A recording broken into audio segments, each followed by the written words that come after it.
এখনো যদি বলতে হয় যে জাতীয় ঐক্য গড়তে হবে, জাতীয় ঐক্য তো গড়েই আছে, ওই জাতীয় ঐক্যের মাধ্যমেই তো এরকম একটা দুষ্ট সরকারের পতন হয়েছে, অবিশ্বাস্য রকমের দানবীয় সরকারের পতন হয়েছে, সেটা তো জাতীয় ঐক্যের মধ্য দিয়ে হয়েছে। ডক্টর ইউনূসকে অন্তর্বর্তীকালীন সরকারের প্রধান করা হয়েছে, সেটা তো জাতীয় ঐক্যের মধ্য দিয়ে হয়েছে। এখন হচ্ছে জাতীয় ঐক্য ফাংশন করছে না।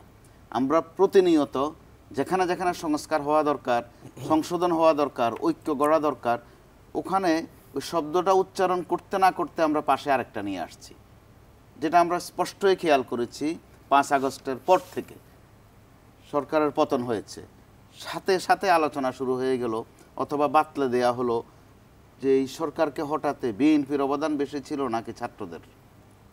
যদি আপনি একটা ফয়সালা গেলেন ছাত্রদের বেশি ছিল, যে সেটা কি ঢাকা বিশ্ববিদ্যালয়ের ছাত্র বেশি ছিল নাকি বেগম রোকেয়ার বেশি ছিল, ওখানে কি পাবলিক ইউনিভার্সিটির ছাত্রদের ভূমিকা বেশি ছিল নাকি প্রাইভেটের বেশি ছিল। এগুলো ছিল অত্যন্ত দুষ্ট বুদ্ধি নিয়ে করা, যে আজে বাজে কাজে আপনারে ব্যস্ত রাখা, ফরজের দিকে যেতে না দেয়া, নানান নফলের মধ্যে ব্যস্ত রাখা।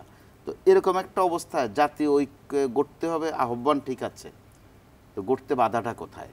আজ প্রধান উপদেষ্টা বলেছেন জাতীয় ঐক্য গড়তে হবে, আবার সবাইকে শান্ত হতেও বলেছেন। একইভাবে বিএনপি মহাসচিবও জাতীয় ঐক্যের প্রতি গুরুত্ব দিয়েছেন।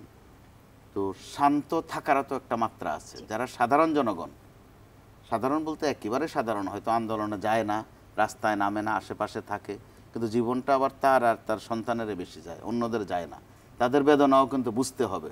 জাতীয় ঐক্য এখন অত্যন্ত জরুরি, যে তারা যেন আর হতাশ না হন। একটা হতাশায় ভুগছে কিন্তু মানুষকে একটার পর একটা দাওয়াই আপনি দিয়ে দিচ্ছেন। আমি তো বললামে, সর্বশেষ দিয়েছেন চট্টগ্রাম কক্সবাজার সড়কে সার্জিস উপর ট্রাক চাপা। আবার আলোচনা এখন নিয়ে যাওয়া হলো এই ট্রাকটা সম্ভবত এক আওয়ামী লীগ নেতার। এই আলোচনা দরকার না, এটার বিচার হওয়া দরকার।